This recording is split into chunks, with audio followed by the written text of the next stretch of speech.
Welcome to the Slop Temple. We pray this video helps. First, enable remote management in system settings on every Mac you will control. Use an administrator account when you configure privileges and assign observe and control rights.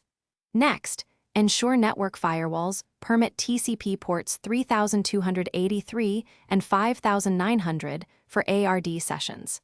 Confirm the target Mac has a stable IP address or resolvable DNS name.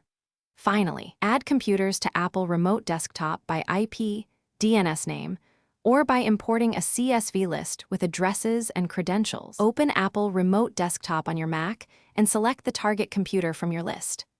Authenticate using a valid administrator account and the correct credentials for that Mac.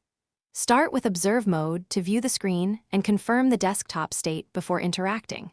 When you need to operate the remote Mac, switch to Control to send keyboard and mouse input. Use the built-in encrypted authentication and verify usernames and passwords to prevent interrupted sessions and unauthorized access. Use Apple Remote Desktop to run tasks on many Macs at once by sending Unix commands or Apple script. Select multiple computers and dispatch scripts to install software, update settings, or collect logs simultaneously.